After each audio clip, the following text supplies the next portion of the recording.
और ख़ास तौर से ऑथर कह रहे हैं मैंने देखा है 5 जन्म के बाद ये हो जाता है कि वो आदमी एक छोटे मोटे परिवार में घुस जाता है, एक्सेप्ट हो जाता है।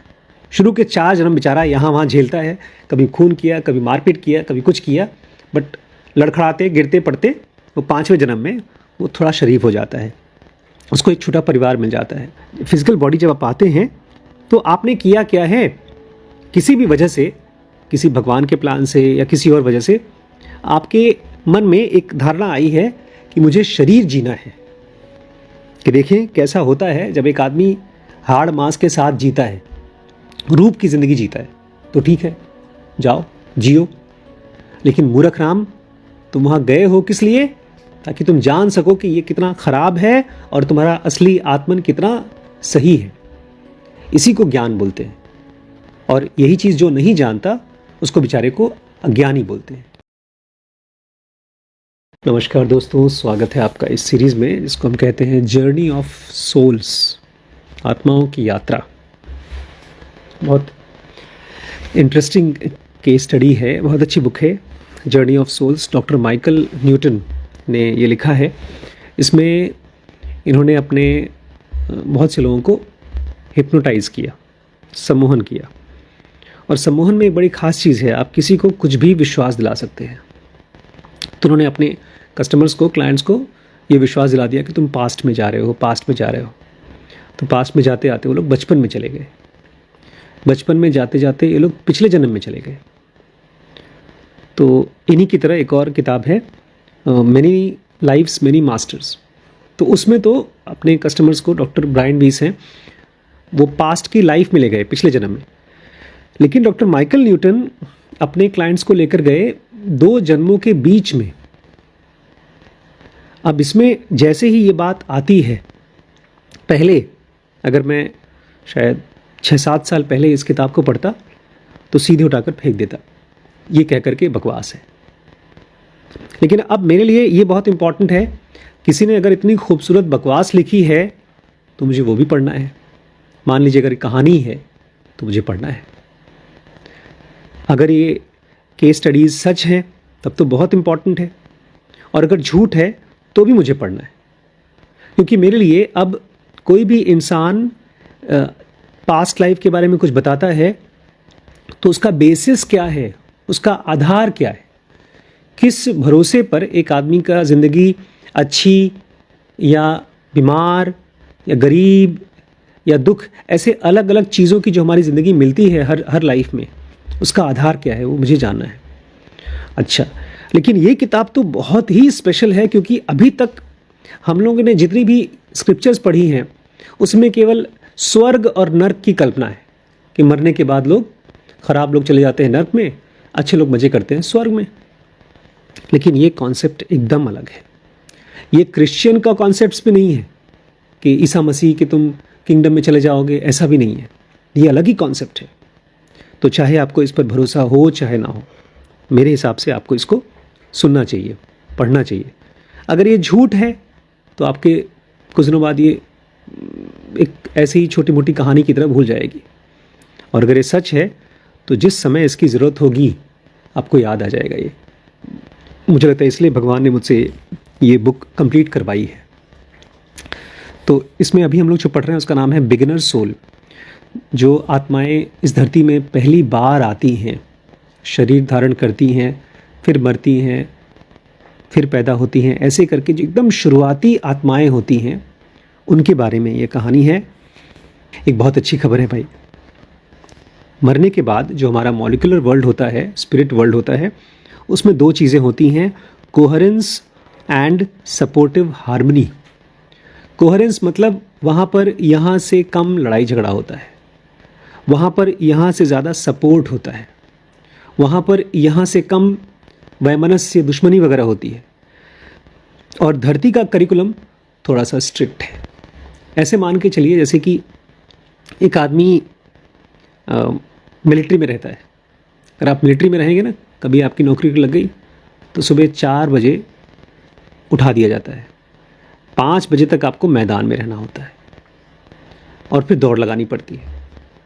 उसके बाद आप लोगों का अलग अलग काम दे दिया जाता है। कोई बागीचा साफ करेगा, कोई खाना बनाएगा, कोई सबके कपड़े धोएगा, ऐसे सबको काम मिल जाता है।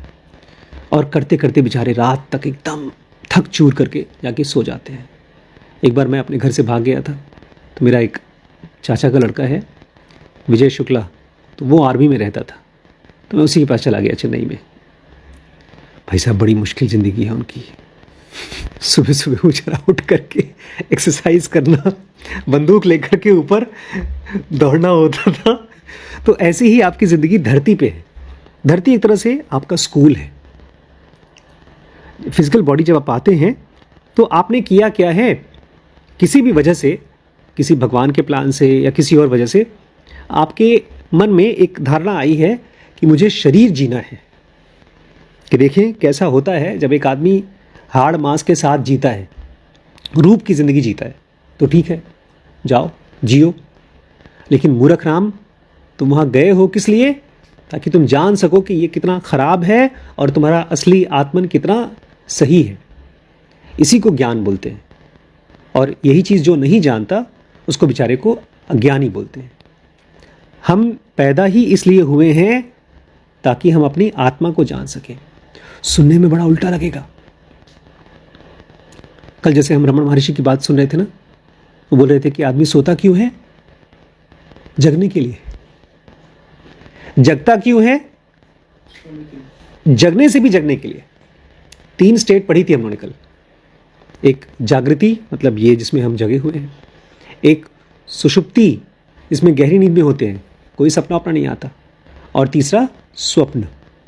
तो रमन कहते हैं स्वप्न, जागृति और सुषुप्ति तीनों इसलिए आप अनुभव करते हैं ताकि आप इसका छुटकारा पा जाएं, निकल जाएं इसमें से। तो कह रहे हैं जो लोग भी बिगिनर सोल होते हैं, धरती में पहली पहली बार आते हैं, वो बेचारे स्टेट ऑफ कन्फ्यूजन में होते हैं, कंफ्यूज्ड होते हैं बहुत ज़्यादा। प्लस स्टेट ऑफ इनइफेक्टिवनेस, उनका असर दूसरों पर बहुत कम होता है।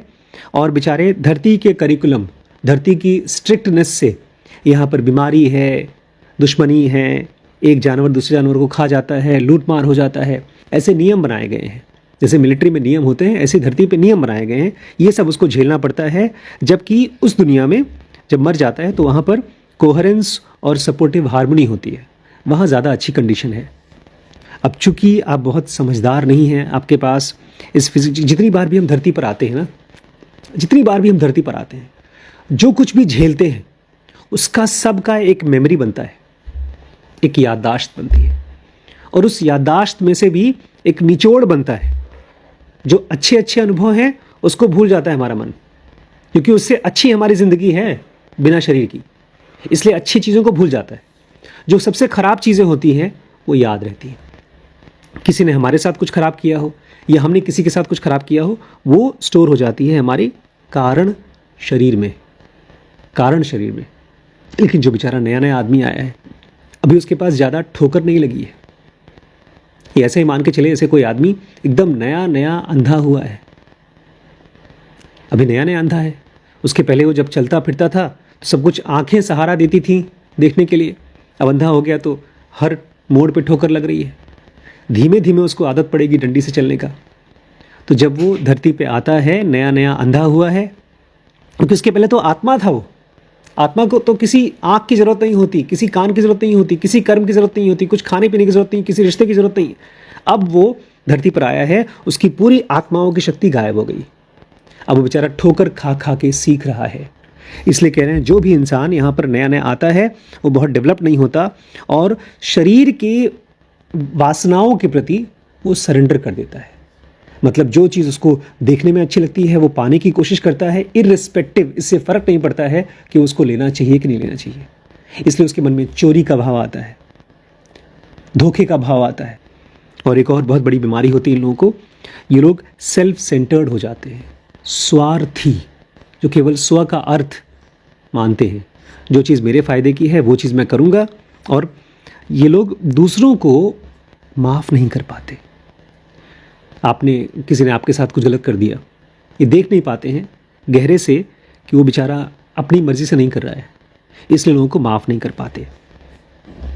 और बिगिनर सोल्स, शुरुआती आत्माएं धरती पर कितनी हैं? अगर 8 अरब हैं तो 8 अरब में से 7 अरब, शायद उससे भी ज़्यादा, 7.5 अरब, या शायद 7 अरब 99 करोड़ लोग बिगिनर सोल हैं। लेकिन ये मत मानिए कि ये लोग ख़राब हैं, ये लोग बच्चे की तरह हैं, इनको अभी अनुभव चाहिए। इसी बिगिनर सोल में से कुछ ऐसे भी निकल के आते हैं जो सीख पाते हैं और अच्छी ज़िंदगी जी पाते हैं। तो डॉक्टर माइकल कह रहे हैं उनके प्रति स्टिग्मा मत जोड़िए। स्टिग्मा मतलब हाँ, उनको ख़राब मत मानिए, उनको बुरा मत मानिए। किसी को गुस्सा आता है, कोई रिसेंटफुल होता है, मतलब उसके मन में दुश्मनी होती है, कोई कंफ्यूज्ड होता है। अलग अलग टाइप के लोग अलग अलग चीज़ें महसूस करते हैं। लेकिन इसका ये मतलब नहीं है कि हर आदमी अंडर डेवलप्ड है, मतलब हर आदमी बहुत ही निचले लेवल पे है। आत्माओं का ग्रो करना, हमारे अंदर में आत्माएं मरती हैं, पैदा होती हैं, मरती हैं, पैदा होती हैं। ये प्रोसेस, जो ग्रोथ का प्रोसेस है, ये बहुत कॉम्प्लेक्स है, बहुत ही उलझा हुआ है। हम प्रोग्रेस करते हैं अलग अलग डिग्री में, अलग अलग वैरायटी में। किसी आदमी को शायद इस धरती पर प्यार सीखना होगा, किसी को इस धरती में रिस्पेक्ट सीखना होगा, किसी को हो सकता है परिवार का देखभाल कैसे करना है इस जन्म में वो सीखना होगा। सोचिए, भगवान भी इस धरती पर आए। कहानियाँ कहती हैं कि भगवान आते हैं अवतार लेकर दुनिया को उद्धार करने के लिए, खाली ऐसा नहीं है। इवन भगवान भी आते हैं कुछ न कुछ एस्पेक्ट सीखने के लिए, सीखने के लिए। ऐसे अभी 3 दिन से यहाँ पर वैभव नहीं था, तो हम लोग कोई बिजनेस की कायदे की वीडियो नहीं बना रहे थे। इनफैक्ट जब श्रीश आए तो मैंने उनके लिए पढ़ाई से रिलेटेड वीडियो बनाई, डीप वर्क। ज्ञान जिस स्टूडेंट को चाहिए उसी के हिसाब से ज्ञान निकलता है, गुरु ज्ञान उसी हिसाब से दे पाता है। अब एक कृष्ण जब इस धरती पर आता है तो ब्रह्मांड कौन सा ज्ञान देते हैं कृष्ण को? भगवत गीता। एक राम जब धरती पे आते हैं तो रामायण जैसा ज्ञान उतरता है। इसका मतलब हमारी बहुत बड़ी किस्मत है कि उनके साथ हम इस धरती पर हैं, तो जो ज्ञान उनको मिला वो हमको भी मिल जाता है। हमारे मन में ये बात आएगी, ये हमको ज्ञान देने के लिए प्रभु पैदा हुए हैं। नहीं, जितने भी स्पिरिचुअल टीचर हुए हैं, अवतार हुए हैं, महापुरुष हुए हैं, उन्होंने खुद को ज्ञान पाने के लिए अवतार लिया, और जब उनको मिला तो उसका थोड़ा प्रसाद अब हमको भी मिल गया है। तो कह रहे हैं कि अलग अलग लोग अलग अलग तरीके से ग्रो करते हैं, इसलिए मत मानिएगा कि लोग कोई ख़राब हैं, कोई अच्छे हैं। ज़रूरी ये है कि आप दूसरों की नहीं, अपनी कमियों को पहचान सकें। जो सेल्फ डिनायल है उसको रोकें। सेल्फ डिनायल का मतलब होता है अपने आप को देखने में के प्रति आंखें बंद कर लेना। हम अक्सर ऐसा करते हैं, हमारे बेटे की गलती नहीं देखेंगे, अपनी गलती नहीं देखेंगे, तो उसको बोलते हैं सेल्फ डिनायल। बोलते हैं वो मत करिए, और हिम्मत रखिए और सेल्फ सफिशिएंट होइए। बहुत से लोग ना ये मानते हैं कि भैया हम जिंदगी जो जी रहे हैं, उद्धार तो भगवान करेगा। लेकिन अगर ये रवैया है तो एक लेवल के बाद आप रोएंगे और कंप्लेन करेंगे। आपको ये कहना है मैं अपनी मेहनत करूँगा, उसके बाद प्रभु अपनी मेहनत करेंगे। तो कह रहे हैं सेल्फ सफिशिएंट बनिए, और ज़िंदगी में जहाँ कहीं पर भी बदलाव चाहिए, एडजस्टमेंट चाहिए, चेंज चाहिए, वो करते रहिए। जब हम मर जाते हैं और हमने कोई बहुत गलत काम किया है तो आम किताबें तो कहती हैं नर्क में जाओगे, लेकिन डॉक्टर माइकल कहते हैं जो लोग भी सुसाइड करते हैं, मर्डर करते हैं, वो बेचारे बहुत ज़्यादा कंफ्यूज्ड हैं। आमतौर पर लोग डराते हैं कि नर्क भोगोगे अगर मरोगे या किसी को मारोगे। ये कहते हैं वो दुखी हैं, दुखी हैं, इसलिए मरने के बाद जो लोग भी मारते हैं वो, या जो सुसाइड करते हैं वो, उनको एक हीलिंग प्लेस पे ले जाया जाता है जहाँ पर उनका इलाज होता है, उनकी दवाई होती है। इसलिए मेरे देखे धरती पर भी जो गलत लोग हैं उनके लिए जेल नहीं होना चाहिए, उनके लिए आश्रम होना चाहिए, क्योंकि वो कंफ्यूज्ड है।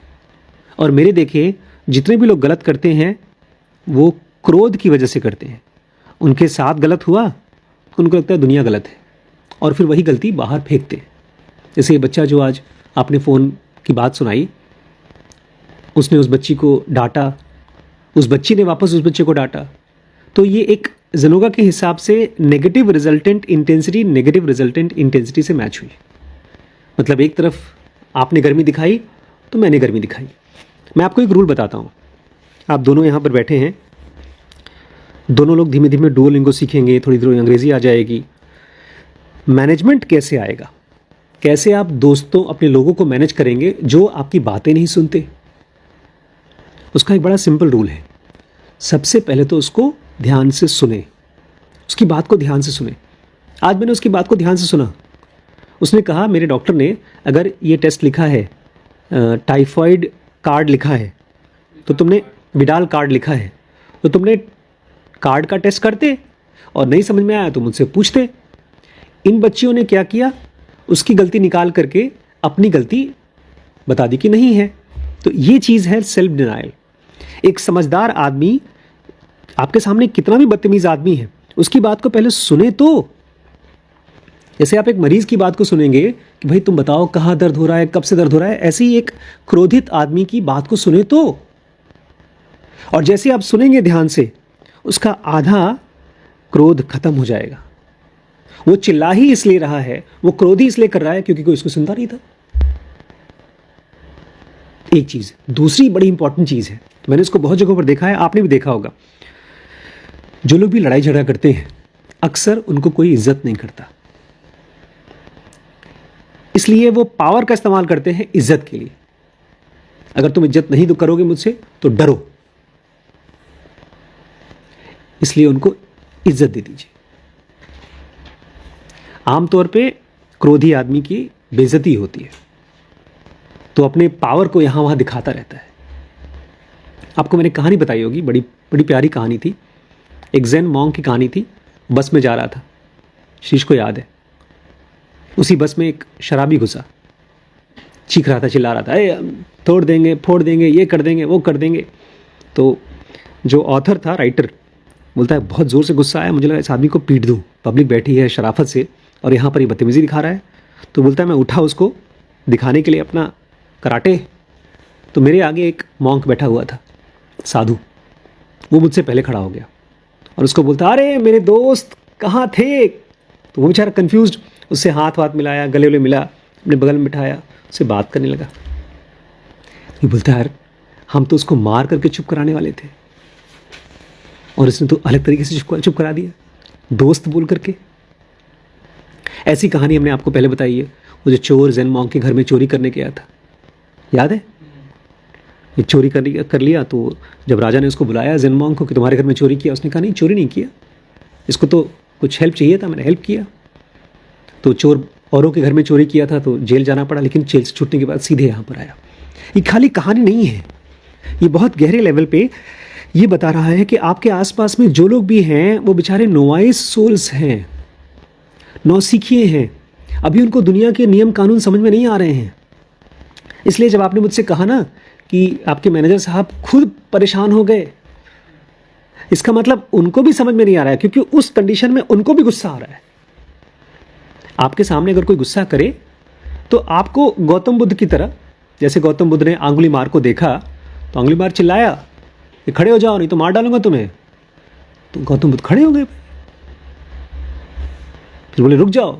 तो गौतम बुद्ध अपना शांत थे, बोले मैं तो रुक गया हूं, तुम ही दौड़ रहे हो मन से। तो आप एक तो रिस्पेक्ट दो, उस आदमी को ध्यान से सुनो।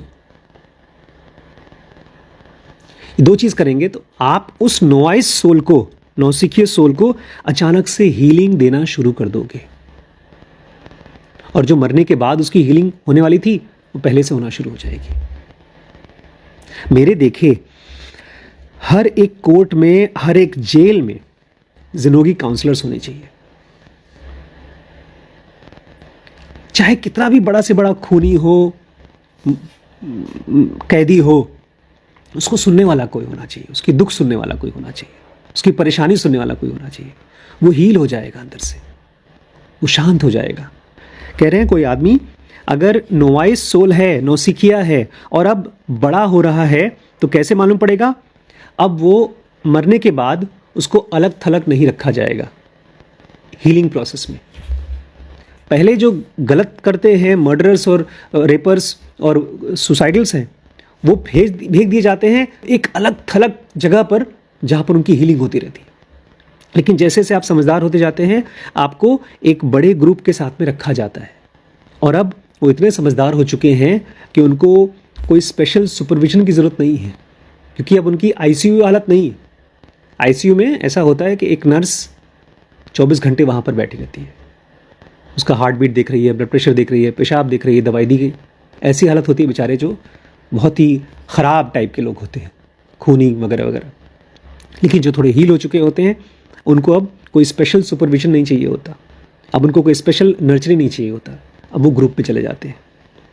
कहते हैं जो बेचारे नए नए आत्माएं हैं, एकदम नोवाइस हैं, जब उनको पता चलता है कि मैं ऐसे लोगों का, कुछ लोगों का दोस्त हूँ, अपने आप में यही सोर्स ऑफ डिलाइट है, बड़ी खुशी की बात है। जैसे आप आए, ऐसे 4 बच्चे मुझे अभी पिछले 1 महीने में फ़ोन कर चुके कि सर हम आप ही के पास आकर कुछ भी काम दे दीजिए, हम वहीं रहेंगे और काम करेंगे। हमने कहा बेटा अभी मेरे पास नौकरी नहीं है, कहाँ से काम दूँ? तो सर काम मत दीजिए, रख लीजिए वहीं पे, क्योंकि हर इंसान चाहता है कि मुझे अपना एक परिवार मिले, कोई ऐसा हो जो मुझे अपनापन लगे। तो कह रहे हैं कि एक नया आदमी को यही बहुत बड़ी बात हो जाती है कि मुझे एक परिवार मिल गया। और ख़ास तौर से ऑथर कह रहे हैं मैंने देखा है 5 जन्म के बाद ये हो जाता है कि वो आदमी एक छोटे मोटे परिवार में घुस जाता है, एक्सेप्ट हो जाता है। शुरू के 4 जन्म बेचारा यहाँ वहाँ झेलता है, कभी खून किया, कभी मारपीट किया, कभी कुछ किया, बट लड़खड़ाते गिरते पड़ते वो 5वें जन्म में वो थोड़ा शरीफ हो जाता है, उसको एक छोटा परिवार मिल जाता है। अच्छा, इस बीच में हो सकता है उसको 5 जन्म के बीच में 100 साल, 1000 साल या 10,000 साल की हीलिंग चाहिए। इसलिए लोग कहते हैं मरोगे तो तुमको बहुत समय तक पाप लगेगा। पाप नहीं लगता, आपको एक जगह पर रख करके हीलिंग की जाती है कई 100 साल तक।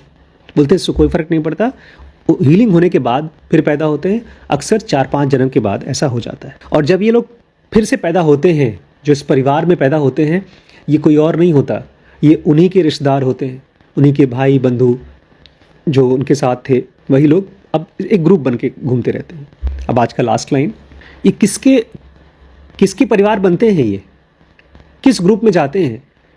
अपने जैसे लोग के साथ।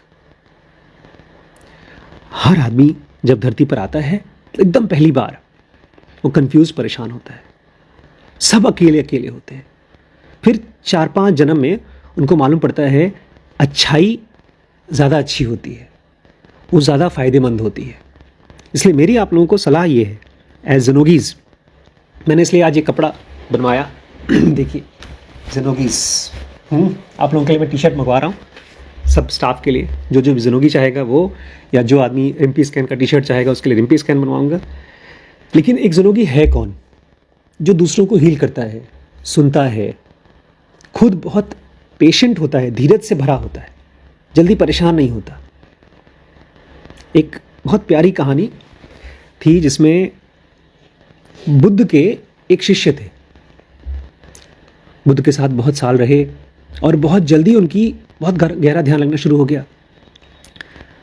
लेकिन उनका कुछ ऐसा कर्म रहा होगा कि वो भटक गए, किसी लड़की के चक्कर में पड़ गए या कुछ और हो गया, चले गए छोड़ करके, आश्रम छोड़ के चले गए। और फिर कुछ महीने कुछ साल बाद उनके ऊपर, मतलब उन्होंने चोरी किया और शायद उनके ऊपर मर्डर का भी इल्ज़ाम आया। फिर ये चले गए भाई जेल, उनको फांसी हो रही थी। और जब वो फांसी के तख्त पे ले जाए जा रहे थे, उसी समय शायद मोदगलायन या कोई और बुद्ध के ही शिष्य, एक गुरु थे, वो वहाँ से गुजर रहे थे। उन्होंने देखा उसको, पहचान गया, उसको देखा और बोला याद करो, अपने ध्यान वाले दिन याद करो। ऐसे बोल करके वो गुरु वहाँ पर बैठे थे, उसको फांसी लगने वाली थी। उसको याद आ गया, वहीं बैठ करके ध्यान करने लगा उस सेज पर जहाँ उसको फांसी लगने वाली थी। और कहते हैं उसका चेहरा इतना शांत हो गया, इतना जगमगाने लगा कि जो बेचारे जो मारने के लिए आए थे कसाई, बोलते मारे कैसे इसको, ये तो आदमी है ही नहीं। राजा के पास खबर पहुंची कि मारे कि ना मारे इसे।